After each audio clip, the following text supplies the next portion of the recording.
El 27 de febrero Danilo Medina dijo un discurso muy optimista y sobre todo con muchos elementos a futuro, cosas que hay por hacer, pero que habría que hacerlas después del 2020. Él de todos modos no dejó muy claro, pero parece ser que él está en el tema de la posibilidad de la continuidad de su gobierno, porque él dice que en un segundo, en un minuto se destruye todo lo que se ha construido. Hemos invitado a Minú Tavares Mirabal, presidenta de Opción Democrática, una de las organizaciones políticas nuevas de República Dominicana, y queremos escuchar su punto de vista sobre el optimismo del presidente y este discurso que plantea aumentos de salario, plantea muchas cosas, pero que al mismo tiempo dice que el presidente es un hombre de trabajo y que lo de él no es la chercha, sino eso, trabajar para combatir la pobreza, que la ha reducido, dice él, suficiente, bastante. Menos mal que lo de él no es la chercha, porque si no hubiera hablado 4 horas. 2 horas y media habló Minú. ¿Qué te pareció ese discurso del presidente? Para nada me sorprendió, para nada. Esa capacidad no tiene el señor Medina, ¿no? De sorprender. De sorprender. No la tiene, a pesar de todo. Claro. O sea, fíjate que habíamos hablado, o él había hablado, perdón, él había hablado de que iba a hacer un anuncio en marzo, pero no esperó a marzo. No esperó a marzo, No, ciertamente. No hizo el anuncio, pero lo que dijo es más que el anuncio.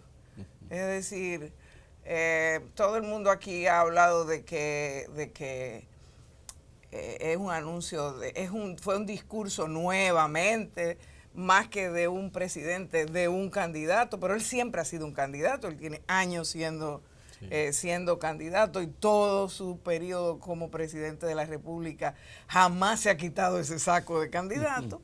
Entonces, él hizo este discurso dirigido a hacerle promesas a los diferentes sectores.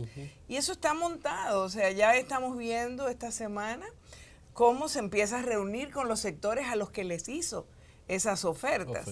Ya hoy los periódicos hablan de cómo los aumentos de salario a los pensionados se van a ver, se van a empezar a ver en abril, cómo se reúne con el sector empresarial.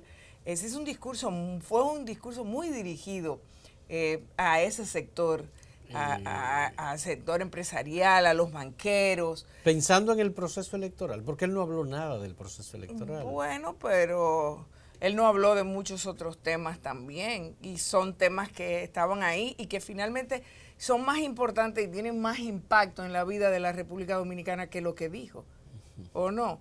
Sí. O sea, ¿cuál es el impacto de lo que él dijo sobre lo que va a pasar en la República Dominicana?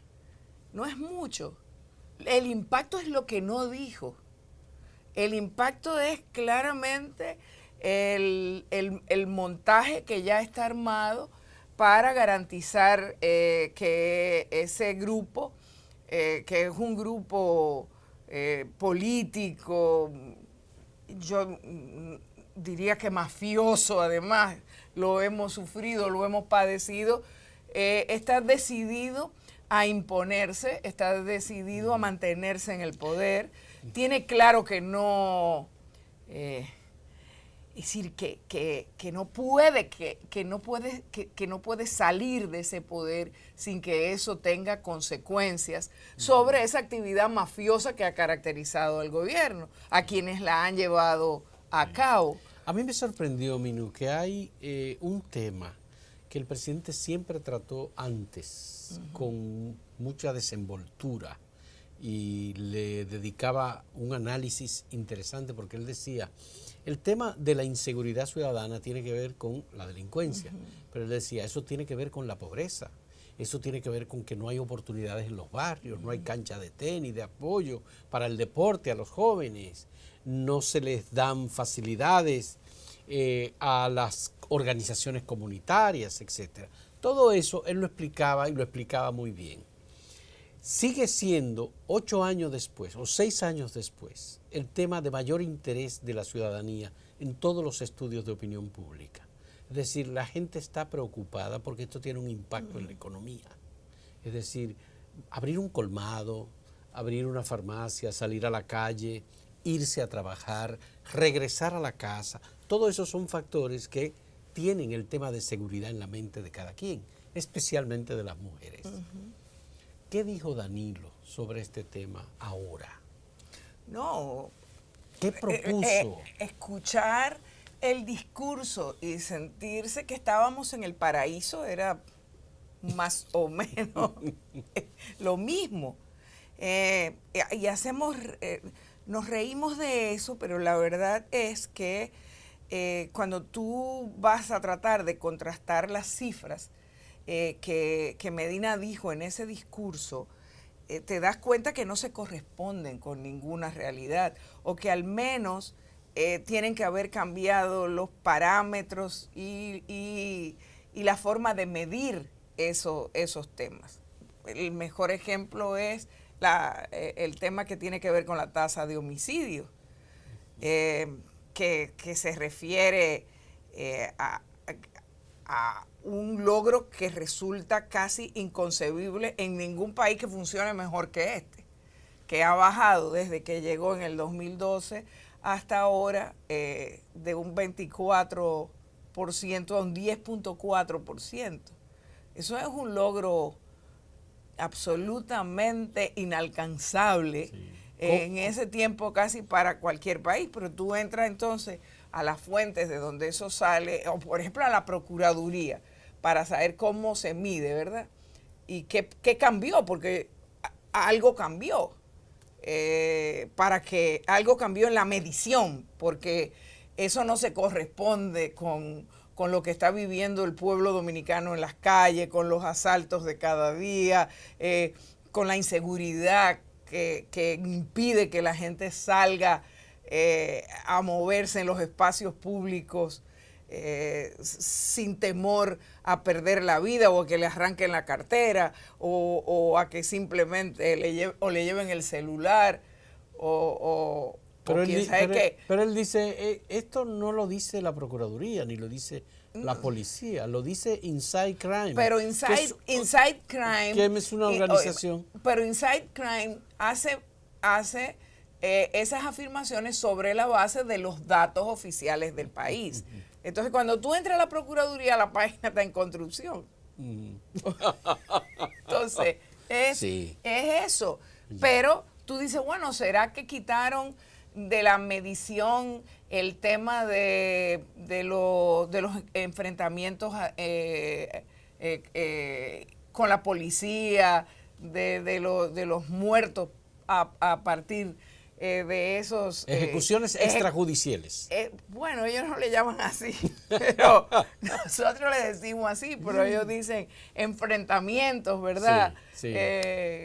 Con las fuerzas del orden. Entonces, bueno, será que cambiaron esos parámetros y esos estándares. Pero a mí lo que me parece es, y es lo que entiendo que es en lo que tenemos que ocuparnos, es en ver y leer cómo es que se está articulando todo este proyecto para mantenerse en el poder. Y eso quedó claro, es la lectura más importante que podemos hacer del discurso, al margen de que hizo algunas 10 promesas importantes, claramente diferenciadas y dirigidas a los diferentes sectores y con una clara vocación proselitista de campaña, lo cual no se correspondía con el mandato constitucional de hacer discursos, pero eso tampoco nunca lo han cumplido, por eso digo que no tienen capacidad de sorprendernos. Que debía ser una rendición de cuentas. Exactamente, y alguien me preguntaba antes del discurso qué yo esperaba de rendición de cuentas y yo le dije que no va a ser una rendición de cuentas y que no se va a corresponder. Es un discurso que se aprovecha con el mandato la plataforma constitucional. Claro. Ahí no se mencionó para nada que que la ejecución del presupuesto, el endeudamiento, El el déficit. O sea, ninguno de esos temas que la Constitución manda que se haga. O sea, ese es el discurso que la Constitución le dice al presidente de la República que debe hacer ante el Congreso, el Congreso Nacional. Y no lo hace. Vamos a hacer no lo hizo. Vamos a hacer una primera pausa en este diálogo con Minú Tavares Mirabal, presidenta de Opción Democrática.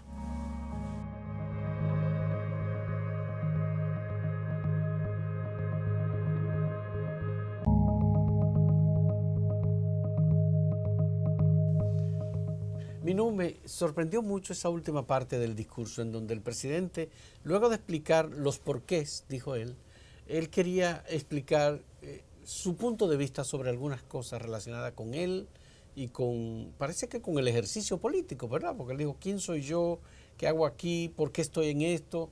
Estoy dedicando todo mi tiempo, 24 horas, no me importa lo que la gente piense o lo que la gente diga, estoy dedicado y asumo las consecuencias de seguir sirviendo al país, no importa lo que pase. ¿Qué lectura tú haces de esa parte del discurso? Que tenía muchos metamensajes. ¿Quién soy yo? Bueno, ¿qué hago yo aquí? Como si no lo supiéramos, ¿verdad?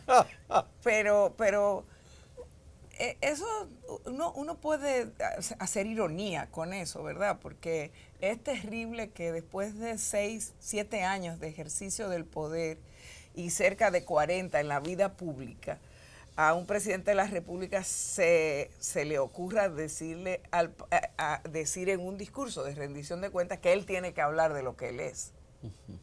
O sea, es absolutamente incongruente.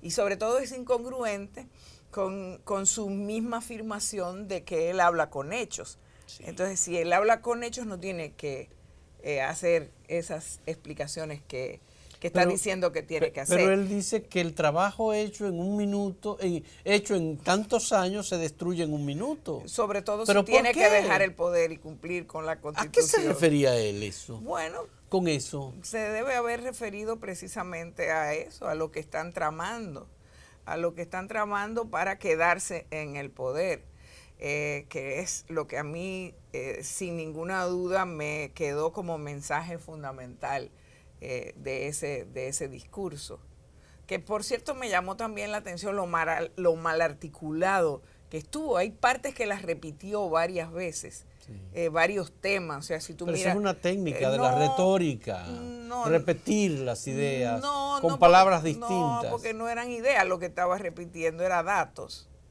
que ya los había dado antes. Entonces, sí. En el mismo discurso. Sí. Pareciera como que hicieron como un pastiche ahí, sí, lo que pasa de diferentes, porque sí. Claro, hubo una introducción en ese sentido, Minú. Y entonces esa introducción resumía todo y luego iba al detalle. Pero en lo que a mí respecta y en lo que al país respecta, yo creo que lo que tenemos es que prepararnos para lo que viene, para lo que ese discurso significa. Desde mi punto de vista es una amenaza. Es una amenaza de que van a hacer lo mismo que han hecho, de que van a actuar con la misma actitud de trampa, de desconocimiento y de irrespeto hacia sus obligaciones juradas por Dios, por la patria, de respetar y hacer respetar la ley y la Constitución, etcétera. Es decir, por eso digo que se trata de una amenaza.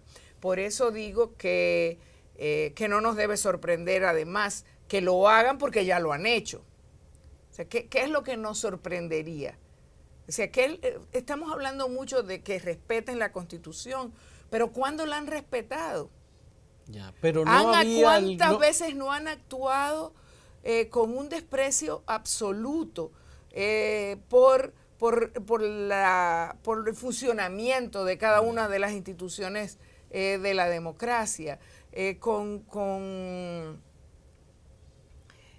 un descaro, con una crueldad, yo diría, muy descarnada con respecto. ¿Y tú crees que lo van a hacer en el Congreso Nacional? Pero lo están diciendo que lo van a hacer. Y el señor Medina también lo dijo. O sea, eso fue lo que él dijo. Él dijo, yo me tengo que sacrificar nuevamente. Y yo estoy dispuesto al sacrificio. ¿Y cuál es el sacrificio? Sí.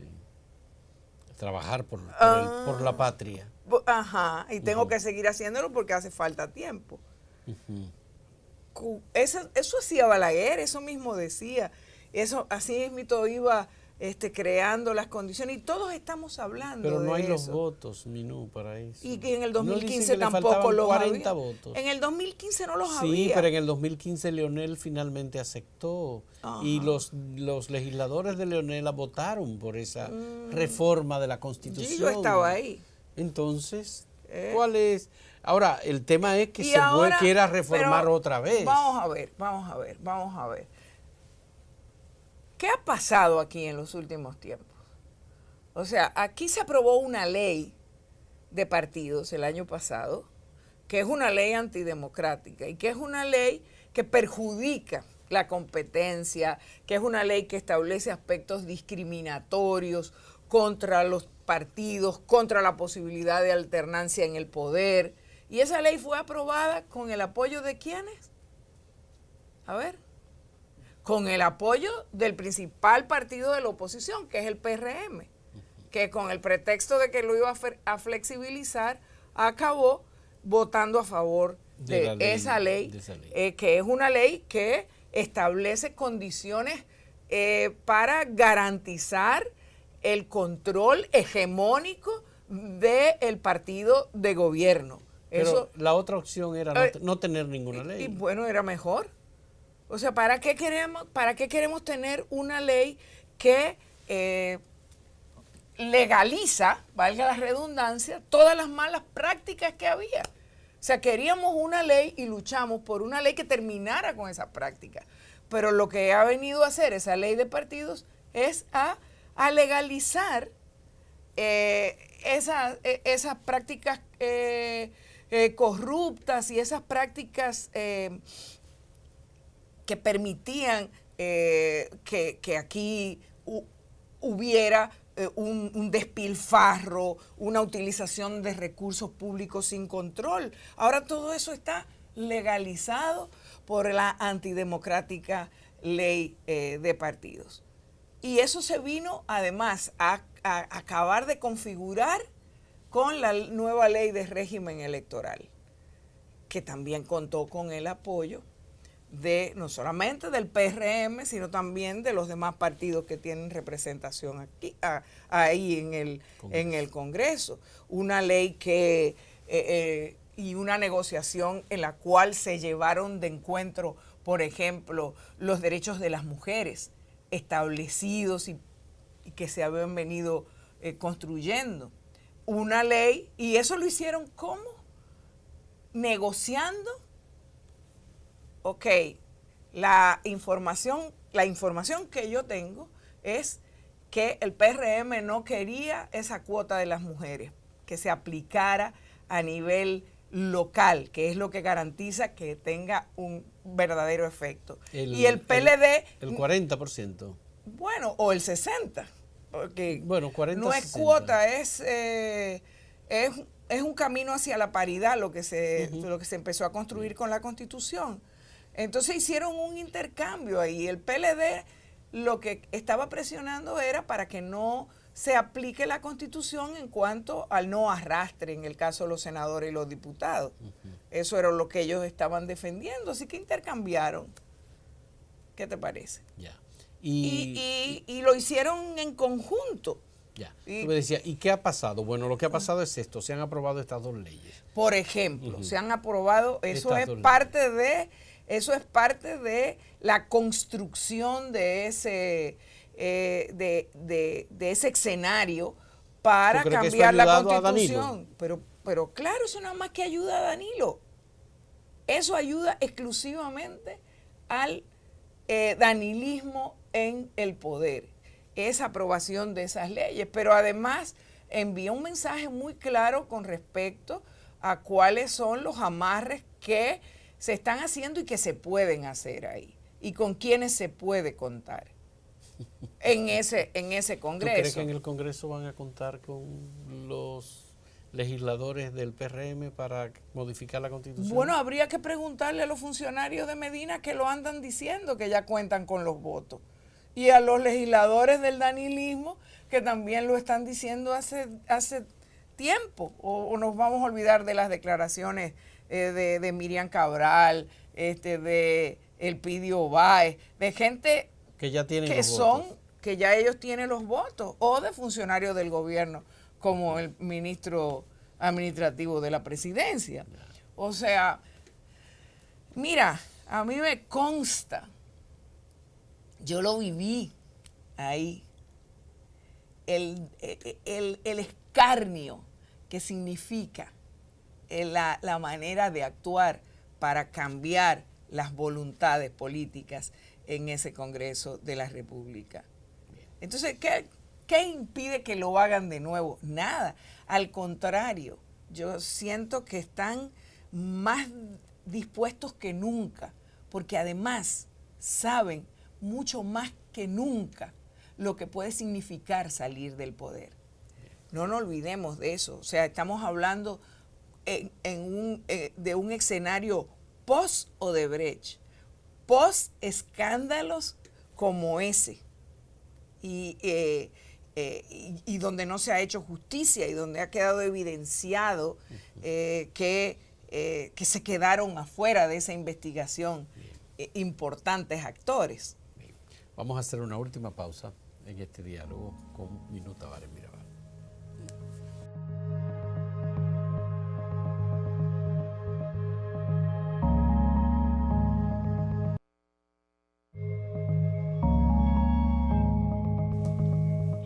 Minú, esta reflexión que has hecho me deja sorprendido en el sentido de que tú, al analizar el discurso del presidente Danilo Medina, al mismo tiempo estás analizando la debilidad y la inconsistencia de la oposición.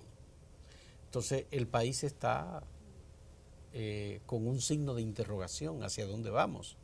Vamos hacia la desinstitucionalización mayor, porque si los organismos electorales como la Junta Central Electoral, le están pidiendo dinero al gobierno del presidente Medina para las primarias de los partidos y para el proceso electoral, todo esto conduce hacia una debilidad mayor. Es decir, no vamos a tener un proceso transparente en el 2020. Además, no sabemos quién va a ser el candidato del partido de gobierno. Ni del de la oposición. Ni tampoco de la oposición. Ni de uno, o el más grande, ¿verdad? Sí. De esa oposición. ¿Cuál es tu sugerencia o tu idea o la idea de Opción Democrática respecto a lo que debe ocurrir para que el país encuentre no el nuevo camino, sino el camino correcto de? Bueno, la idea de Opción Democrática, aparte de luchar permanentemente para defenderse de todas las maldades, digamos, que se están haciendo, contra Opción Democrática y contra el sistema actual de partidos. Y contra Alianza País, porque ustedes hicieron un acuerdo, contra ¿no? Alianza País, con quienes tenemos un acuerdo. Aparte de todo eso, es claro que han ido articulando el establecimiento de mecanismos permanentes para mantener esa hegemonía que tienen hasta ahora. Y el mejor ejemplo de eso ha sido lo ocurrido esta semana alrededor del Consejo Nacional de la Magistratura, que se le pueden dar muchísimas lecturas, pero la más importante, al margen de la violación del propio reglamento, de que se hizo evidentemente todo este montaje con el conocimiento del presidente del Consejo, que no reaccionó, ni siquiera reaccionó, no apareció nadie ahí, ni que dijera, señores, aquí se está violentando el reglamento. Josefa Castillo lo hizo. Josefa Castillo lo hizo. Dijo que eso era una violación y que aquello era algo inconcebible, que no se había visto antes, una situación como esa de violación. A la propia ley, claro, que establece el funcionamiento del Consejo Nacional de la Magistratura. Y con el mayor de los cinismos Al final Medina dice que usted se sintió mal. O sea, yo lamento si se sintió mal. si se ha sentido usted tiene mal, derecho a no responder. Usted, o sea, usted es el presidente de ese consejo y usted tiene que garantizar que ese proceso se haga respetando el Estado de Derecho. Y el Estado de Derecho implica, en primer lugar, el cumplimiento de las normas de funcionamiento. Pero el presidente defendió a Alejandro Moscoso Segarra. Ese le importa. Ese el le presidente importa. lo defendió. Él dijo cuando le preguntaron que él está inscrito en la lista del Partido de la Liberación Dominicana. Y él dijo que los padrones son malos. Entonces el presidente dijo y el que presidente los del padrones son PRM malos. que estaba ahí no fue capaz de defender su padrón. O de decir, oye, nosotros estamos haciendo un padrón y lo estamos haciendo bien. O sea, por favor. O sea, él aceptó, Sí. se quedó, hizo silencio frente a una afirmación del presidente de la República de ese tipo. Sí. O sea, es eso lo que tenemos. Y es eso lo que tenemos que cambiar. Desde el punto de vista de Opción Democrática, nosotros estamos abocados, impelidos a desarrollar estrategias distintas, a no intentar hacer lo mismo con precisamente los que insisten en hacerlo. Nosotros decimos que es necesario producir una unidad en la República Dominicana de fuerzas que estén comprometidas con hacer política distinta, con criterios de unidad diferentes, que seamos capaces de contrarrestar eso que se está articulando frente a nuestros ojos, que se está consolidando. Porque se está consolidando. Yo hace tiempo que vengo diciendo, aquí hay un proyecto autoritario de largo alcance y lo están haciendo cada día, cada vez que pueden. O sea, ese Consejo Nacional de la Magistratura, ¿qué es ese mensaje que da el señor Medina cuando permite que se violente el reglamento de funcionamiento del propio Consejo frente a una jueza y luego defiende a otro que está siendo acusado de pertenecer al partido al cual él pertenece también? Una jueza sin mácula. Entonces, es evidente lo que están haciendo frente a nuestros propios ojos y no pasa nada en la República Dominicana. Bueno. O sea, ahí salen voces diciendo, exigiendo que el procurador de la República renuncie o que el presidente lo cancele, lo destituya, sí, que es lo que correspondería. Sí. Pero no ocurre eso en la República Dominicana y ellos apuestan a actuar con esa impunidad, porque eso es la impunidad, precisamente porque dicen no va a pasar nada, aparte de las protestas que se han estado dando, que han sido muchas, muy fuertes, a nivel de las redes. Sí. Pero, ¿qué gobierno es este? O sea, vamos a ver, más protestas que las que hubo en este país durante el 2017 y el 2018, donde millones de personas se manifestaron en las calles, exigiendo el fin de la impunidad, exigiendo un proceso que se corresponda con la gravedad del hecho de corrupción cometido contra el pueblo dominicano. Nunca respondió. Y no ha respondido nada. El presidente dijo que se sentía parte de ese movimiento. Exacto. Nada, no han dicho nada, no tomaron una sola acción. En absoluto. Y todas las acciones... Apostaron a destruir al movimiento, en realidad. Y a destruir, exacto, y a eso es que han apostado, a cooptar a una oposición que mientras tanto anda dando tumbos, o parte de ella, entiendo yo. O sea, que se permite el lujo, uno de los precandidatos del principal partido de gobierno, de decir que está dispuesto a aliarse con todo el mundo, incluido Trujillo, y el partido al cual pertenece él no se pronuncia, no dice nada, no dice esa no es la posición del PRM. Entonces, es ahí a donde estamos. Sí. Muchas gracias a Minú Tavares Mirabal, presidenta de Opción Democrática. Se nos acabó el tiempo. Y muchas gracias a ustedes por la compañía en este diálogo.